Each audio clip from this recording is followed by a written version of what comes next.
من الشيطان الرجيم بسم الله الرحمن الرحيم سورة أنزلناها وفرزناها وأنزلنا فيها آيات بينات لعلكم تذكرون۔ یہ ایک صورت ہے جس کو ہم نے نازل کیا اور ہم نے اس کے احکام فرض کر دیے اور ہم نے اس میں نہایت صاف واضح ہدایت نازل کی تاکہ تم نصیحت پذیر ہو جاؤ۔ یہاں سے سورہ نور شروع ہو رہی ہے۔ یہ مدنی صورت ہے، اس میں 64 آیتیں اور 9 رکوع ہے۔ مدنی صورتوں کی خصوصیت یہ ہوتی ہے کہ اس میں آپ کو احکامات زیادہ ملیں گے، اور یہ صورت میں عورتوں کے خصوصی مسائل کا ذکر کیا گیا ہے اور معاشرتی زندگی کے تعلق سے تفصیلات آئی ہیں، اور خاص طور پر جو پردے کی جو احکامات ہیں، جو ستر و حجاب اور عورتوں کی عفت اور عصمت اور عزت، ان کی حفاظت کے سلسلے میں اس میں بہت سے احکامات آئے ہیں۔ اور اس سے پہلے جو سورہ مومنون میں جو بات آ رہی تھی کہ والذین هم لفروجہم حافظون کہہ کر، یعنی وہ جو مومنین تھے ان کے اوصاف بیان کرتے ہوئے اللہ تعالیٰ فرماتے تھے کہ مومنین کے اوصاف میں یہ بھی ہے کہ وہ اپنی شرمگاہوں کی حفاظت کرتے ہیں۔ تو شرمگاہوں کی حفاظت کرنے کے سلسلے میں کیا طریقہ کار اختیار کرنا چاہیے، اس کی تفصیلات اس صورت میں آ رہی ہے، کیونکہ سب سے پہلے پردہ اور ستر و حجاب اور شرم و حیا، اس کے ذریعے سے اللہ تعالیٰ یہ حکم دے رہے ہیں کہ اپنی عفت اور عصمت کی حفاظت کی جائے۔ اور اس میں عورتوں کے سارے مسائل آئے ہیں، بہت سے مسائل جو دوسری صورتوں میں اور 3 صورتوں میں اصل میں عورتوں کے مسائل پہ گفتگو ہوئی ہے۔ ایک تو سورہ نساء میں، اور دوسرے سورہ احزاب میں، اور یہ سورہ نور میں۔ حضرت عمر رضی اللہ تعالیٰ عنہ ایک فرمان کے ذریعے سے اہل کوفہ کو یہ بات بھیجی تھی کہ اعلموا نساءکم سورۃ نور، یعنی تم اپنی عورتوں کو سورۃ نور کی تفصیل بتاؤ اور ان کو اس کے تعلق سے یعنی یہ بات بتاؤ کہ یہ صورت میں ان کے تعلق سے احکامات ہیں اور ان کو سکھاؤ۔ تو اس میں درخواست کی جاتی ہے سامعین میں سے جو خواتین ہیں ان سے کہ اس کو بڑے غور سے سنیں اور سمجھ کر اس پر عمل کرنے کی کوشش کریں۔ تو اس صورت میں اصل میں جو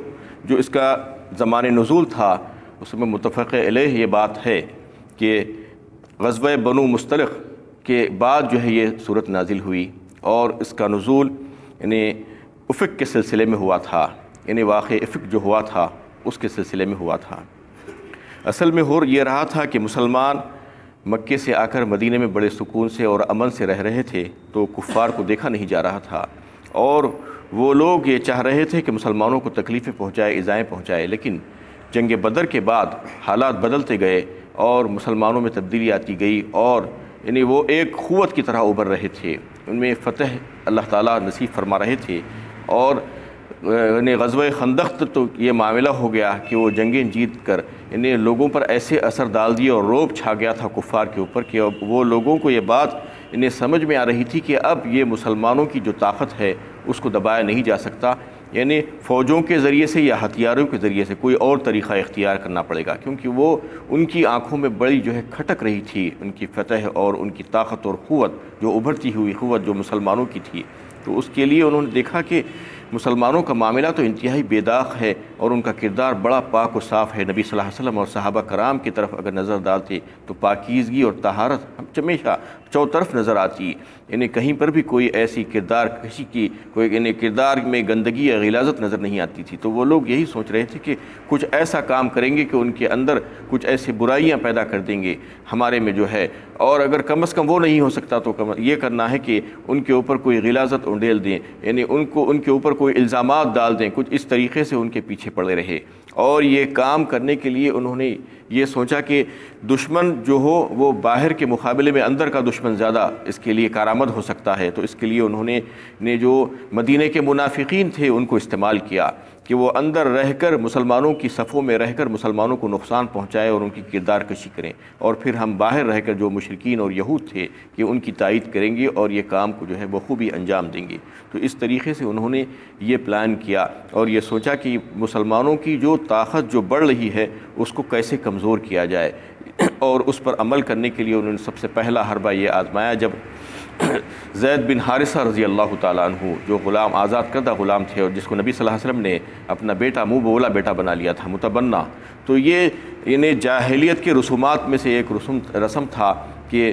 بچوں کو لے کر اس کو ایڈاپٹ کرتے تھے، ایڈاپشن کا جو معاملہ تھا متبنہ بنانے کا، تو لیکن اللہ تعالیٰ یہ چاہ رہے تھے کہ یہ جاہلیت کے جو رسومات ہیں اس کو ختم کیا جائے، تو حضرت زینب بنت جہش جو آپ صلی اللہ علیہ وسلم کی پھوپھی زاد بہن تھی، ان کا نکاح حضرت زید بن حارثہ سے ہوا تھا، لیکن کچھ ایسی وجوہات پیش آئی تھی کہ وہ اختلافات کی وجہ سے وہ نکاح ختم ہو گیا اور ان کو طلاق ہو گئی تھی۔ اللہ تعالیٰ نے ان سے آپ صلی اللہ علیہ وسلم کا نکاح کروا دیا آسمانوں پر حضرت زینب بنت جہش سے۔ تو یہ لوگوں کو تو موقع ملا، یہ منافقین اور کفار اور یہودیوں کو، اور بات کو لے کر اڑے اور ایسے ایسے بےہودہ قسم کے الزامات آپ صلی اللہ علیہ وسلم کے اوپر لگانے لگے کہ دیکھو بیٹے کی بیوی بہو سے شادی کر لی انہوں نے، اور یہ اس قسم کے افطرا پروازیاں آپ صلی اللہ علیہ وسلم کے تعلق سے کرنے لگے۔ اس کے بعد دوسرا موقع غزوہ بنو مستلق کا پیش آیا، اور اس میں تو اور حد کر دی انہوں نے، اس سے بڑھ کر الزام لگایا، انہیں نبی صلی اللہ علیہ وسلم کے حرم پر الزام لگا دیا، حضرت بی بی عائشہ رضی اللہ تعالیٰ عنہ کی پاک دامنی پر تہمت لگا دی، اور یہ اس وجہ سے کہ مسلمانوں کی صفوں میں انتشار پھیل جائے اور وہ افراتفری پھیل جائے اور غم و غصے کی لہر دوڑ گئی مسلمانوں میں، تاکہ مسلمان ایک دوسرے سے لڑ بھڑ لیں اور لوگوں کے سامنے ان کی بدنامی ہو جائے، یہ سوچ کر انہوں نے یہ الزام لگایا۔ یہ واقعہ آگے اسی صورت میں آ رہا ہے، اور اس سے پہلے کا جو واقعہ تھا حضرت زید بن حارثہ اور زینب بنت جہش کا، وہ واقعے کی تفصیل آپ کو سورہ احزاب میں ملے گی۔ تو اس طریقے سے وہ شر انگیزیاں کر رہے تھے، انہیں کیسا بھی ہو کہ مسلمانوں میں بدنامی ہو مسلمانوں کی، اور ان کے اوپر الزامات لگے، اور ان کا جو بے داغ کردار ہے وہ کردار پہ دھبا لگ جائے، ان کے جو کام ہے اس کے ساتھ ساتھ ان کا کردار خراب ہو جائے کم از کم، یعنی وہ بے داغ کردار نہ رہنے پائے۔ اس وجہ سے یہ لوگ شرارتیں کر رہے تھے، منافقین کو اس میں استعمال کر رہے تھے، اور اصل میں یہ شرارتیں اور سرکشیاں یہودیوں کی تھی، یہودی مل کر ان لوگوں کے ساتھ، مشرکوں کے ساتھ ان منافقین کو استعمال کر رہے تھے۔ تو اس صورت میں جو ہے اسی بات کو بتایا گیا ہے، اور یہ سارے عورتوں کی عصمت اور عفت اور پاک دامانی کے تعلق سے اس میں بات آئی ہے، ستر و حجاب کے تعلق سے بات آئی ہے۔ سورۃ انزلناها وفرضناها وانزلنا فيها آیات بینات لعلکم تذکرون۔ اس میں اللہ تعالیٰ سب سے پہلے یہ فرما رہے ہیں کہ یہ صورت ہے اللہ کی طرف سے جس کو ہم نے نازل کیا ہے۔ یہ ساری صورتیں اللہ ہی کی طرف سے ہیں، لیکن خصوصی طور پر اس کا سب سے پہلے اللہ تعالیٰ یہی فرما رہے ہیں کہ اس کو ہم نے نازل کیا ہے، اور پھر اس میں ہم نے جو احکامات فرض کیے ہیں، وَأَنزَلْنَا فِيهَا آیَاتٍ بَيِّنَاتٍ، بالکل واضح ہے، تم پر فرض کر دیے گئے ہیں بہت سی چیزیں ہیں جو فرائض ہیں اور واجبات ہیں جس پر عمل کرنا تمہارے لیے ضروری ہے تاکہ تم سمجھو اور اس سے نصیحت حاصل کرو۔ الزانیۃ والزانی فاجلدوا کل واحد منہما 100 جلدہ ولا تأخذکم بہما رأفۃ فی دین اللہ ان کنتم تؤمنون باللہ والیوم الآخر۔ بدکاری کرنے والی عورت اور بدکاری کرنے والا مرد، جب اس کی بدکاری ثابت ہو جائے تو ان دونوں میں سے ہر ایک کو 100 کوڑے مارو، اور اللہ تعالیٰ کے ان تعزیری احکام کی تعمیل میں ان مجرمین کے ساتھ رعایت یا نرمی نہ برتو اگر واقعی تم اللہ تعالیٰ پر اور یوم آخرت پر ایمان رکھتے ہو۔ وَلْيَشْهَدْ عَذَابَهُمَا طَائِفَةٌ مِّنَ الْمُؤْمِنِينَ، اور انہیں سزا دیتے وقت اہل ایمان کی ایک جماعت بھی حاضر رہے، ایک مجمع کے روبرو یہ سزا دی جائے تاکہ عبرت اور معاشرے کی اصلاح ہو۔ اس میں جو احکامات دیے گئے ہیں، سب سے پہلے یہ کہ بدکاری کرنے والی عورت اور بدکاری کرنے والا مرد، اس کی سزا کا اللہ تعالیٰ نے تعین فرمایا۔ اصل میں یہ ہے کہ قرآن اور متواتر احادیث سے یہ بات ہے، ثابت ہے کہ جو جرائم ہیں وہ جرائم کو کچھ سزائیں متعین کر دی ہے اللہ تعالیٰ نے، جو قرآن اور متواتر احادیث سے ثابت ہے، اس کو حدود کہا جاتا ہے۔ یعنی وہ حدود 4 ہی ہیں جس کو اللہ تعالیٰ نے وہ جرائم کی سزا کو متعین کر دیا ہے، اس کو کسی کے ثوابدید پر نہیں چھوڑا، بلکہ اس کے طریقہ کار اور اس کی سزاؤں کو خود اللہ تعالیٰ نے واضح فرما دیا۔ وہ 4 سزائیں کیا ہے جس کو حدود کہا جاتا ہے؟ ایک تو یہ کہ چوری کرنا، اور دوسرے یہ کہ شراب پینا، تیسرے زنا، اور چوتھے کہ ایک پاک دامن عورت پر یعنی زنا کی تہمت لگانا، یہ 4 ایسے جرائم ہیں جس کے تعلق سے اللہ تعالیٰ نے سزائیں خود متعین کر دی ہے اور اس کے طریقہ کار بھی بتلا دیا ہے۔ اس کو حدود کہا جاتا ہے۔ یہ حدود میں کسی قسم کی کمی بیشی کی کوئی گنجائش نہیں ہو سکتی۔ یہ اللہ تعالیٰ کی متعین کردہ سزائیں ہیں، اس میں کسی کو اختیار نہیں دیا گیا ہے کہ اس میں کسی قسم کی کوئی کمی بیشی کرے۔ اس کے بعد جو دیگر جو جرائم ہیں اس کے علاوہ، وہ تمام جرائم کی سزاؤں کو اللہ تعالیٰ نے ایسے ہی چھوڑا ہے، متعین نہیں کیا ہے۔ اس کو قاضی یا امیر کی ثوابدید پر چھوڑا ہے کہ قاضی اور امیر دیکھیں کہ جو جرم ہوا ہے یہ 4 سے ہٹ کر جو بھی ہے اس میں انہیں جرم کی نوعیت اور ماحول اور جرم کی شدت اور دوسری تمام چیزوں کو ذہن میں رکھتے ہوئے اس جرم کی انسداد کے لیے، اس کو روکنے کے لیے کیا طریقہ کار اختیار کرنا چاہیے، یعنی کون سی سزائیں اس کو دینے چاہیے وہ مجرم کو، تاکہ یہ جرم آگے آئندہ ہونا نہ پائے۔ یہ قاضی کے ثوابدید پر اللہ تعالیٰ نے چھوڑ دیا ہے کہ وہ حالات کے لحاظ سے جو ہے فیصلہ کرے، بلکہ یہ تمام جرائم کے سلسلے میں ہے۔ لیکن وہ جو 4 جرائم ہیں اس میں اللہ تعالیٰ نے کسی کے اوپر یہ بات کو نہیں چھوڑی، جس کو حدود کہا جاتا ہے۔ اس طریقے سے اس میں یہ آیت میں جو بات سب سے پہلے آئی ہے کہ الزانیۃ والزانی، سب سے پہلے عورت، بدکار عورت کا ذکر آیا ہے، جبکہ عام طور پر قرآن کا اسلوب یہ ہے کہ ایک ساتھ مومنین یا کفار یا منافقین کو مخاطب کر دیا جاتا ہے، تو اس میں جو ہے دونوں سے خطاب کیا جاتا ہے، عورتوں سے بھی اور مردوں سے۔ لیکن کہیں کہیں پر اگر کوئی خاص بات کہنی ہو تو الگ الگ اللہ تعالیٰ خطاب کرتے ہیں، عورتوں سے الگ اور مردوں سے الگ۔ اور عام طور پر یہ ہوتا ہے کہ مردوں کو پہلے مقدم رکھا جاتا ہے، عورتوں کو اس کے بعد رکھا جاتا ہے۔ لیکن اس آیت میں عورتوں کو مقدم کیا گیا ہے، سب سے پہلے زانیہ کہا گیا ہے، بدکاری کرنے والی عورت۔ اس کی کیا وجہ ہے؟ اس کی وجہ مفسرین یہ بتاتے ہیں کہ عورت کے اندر اللہ تعالیٰ نے فطری طور پر شرم و حیا کا مادہ رکھا ہے، اور اس میں وہ شرم و حیا کی وجہ سے وہ سمٹی رہتی ہے اور گھروں میں اندر بند رہتی ہے۔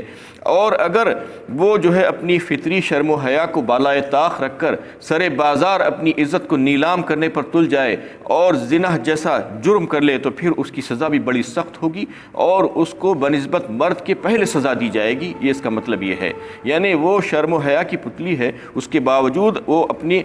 ایسا کام کر رہی ہے، ایسا جرم کر رہی ہے جو اس کی عادت اور اس کے فطرت کے خلاف ہے۔ اس لیے اللہ تعالیٰ نے اس کا ذکر پہلے کیا کہ وہ ایسا کام نہیں کرنا چاہیے تھا، اس لیے بنسبت مردوں کے اس کا ذکر پہلے آیا۔ اور دوسرے جرائم کے سلسلے میں آپ دیکھیے، جیسا جو ہے چوری کی سزا ہے، اس کے تعلق سے جو ہے السارق والسارقۃ فاقطعوا ایدیہما، یعنی مرد جو چوری کرنے والا اور عورت چوری کرنے والی، ان کے ہاتھوں کو کاٹ دیا جائے گا، یہ سزا دی گئی۔ تو اس میں پہلے مرد کا تذکرہ کیا گیا، اس لیے کہ مرد کو اللہ تعالیٰ نے معاش کی ذمہ داری اس کے کاندھوں پر ڈالی ہے اور اس کو بتا دیا ہے کہ تمہارے اہل و عیال کے معاش کی ذمہ داری اور روزی روٹی کی ذمہ داری تمہارے اوپر ہے۔ تو وہ اس کو چھوڑ کر یعنی حلال ذرائع سے اپنے لیے اور اپنے اہل و عیال کی نہ کما کر چوری کرے تو وہ بڑا جرم ہے، اس لیے اس کا تذکرہ پہلے آیا ہے، وہاں پر عورت کا تذکرہ بعد میں آیا ہے چوری کے سلسلے میں۔ تو اس میں یہ بات بتائی گئی ہے کہ جو زنا کرنے والی عورت اور زنا کرنے والے جو مرد ہیں ان کو جو سزائیں ہوں گی تو اس میں 100 کوڑوں کا ذکر آیا ہے، اس میں 100 کوڑے مارے جائیں گے۔ وَلَا تَأْخُذْكُمْ بِهِمَا رَأْفَةٌ فِي دِينِ اللَّهِ، اور پھر اللہ تعالیٰ کے ان تعزیری احکام کی تعمیل میں ان مجرمین کے ساتھ کسی قسم کی کوئی رعایت اور نرمی نہ کی جائے، یعنی ان کے اوپر کسی قسم کی مہربانی یا نرمی کا معاملہ نہیں ہونا چاہیے کہ سزا دیتے وقت کوئی ان کے اوپر رحم کھا رہا ہے، بالکل نہیں کھانا چاہیے، کیونکہ یہ اللہ تعالیٰ کی طرف سے جو سزائیں ہیں یہ مقرر کردہ سزائیں ہیں، حدود ہیں، حدود میں کسی کو اجازت نہیں ہے کہ نرمی کرنے کی یا ان کے اوپر کوئی مہربانی کرنے کی۔ ان کو جو سزائیں مقرر کی گئی ہیں وہی سزائیں دینی چاہیے اگر تم کو اللہ پر اور یوم آخرت پر ایمان ہے، ان کنتم تؤمنون باللہ والیوم الآخر۔ اس کے بعد پھر آیت کے آخری ٹکڑے میں یہ بات آئی ہے کہ وَلِيَشْهَدْ عَذَابَهُمَا طَائِفَةٌ مِّنَ الْمُؤْمِنِينَ، یعنی یہ سزائیں اندر بند کمرے میں نہیں دینی چاہیے بلکہ کھلے عام لوگوں کے سامنے لوگوں کو دکھا کر دینا چاہیے تاکہ لوگوں کو عبرت ہو اور وہ لوگوں کو نصیحت ہو اور اس میں شرم ہو لوگوں کے لیے کہ ایسا کام کرنے والوں کو ایسی سزائیں اسلام تجویز کرتا ہے۔ اس لحاظ سے لوگوں کی ایک جماعت اس کے سامنے ہونی چاہیے، ان کے سامنے ان لوگوں کو ایسی سزائیں دینا۔ اللہ تعالیٰ یہ چاہ رہے ہیں کہ اس کے بعد یہ جرائم نہ پھیلنے پائے، اس لیے ان کو سزائیں لوگوں کے سامنے دینا چاہیے تاکہ عبرت کا پہلو ہو جائے، اور آئندہ لوگ اگر کوئی اس قسم کا جرم کرنے کے بارے میں سوچ رہے ہیں تو ان کو یہ سزا سوچ کر جو ہے اس کے بارے میں رک جانا چاہیے۔ یہ عبرت کا پہلو ہے۔ وآخر دعوانا الحمدللہ۔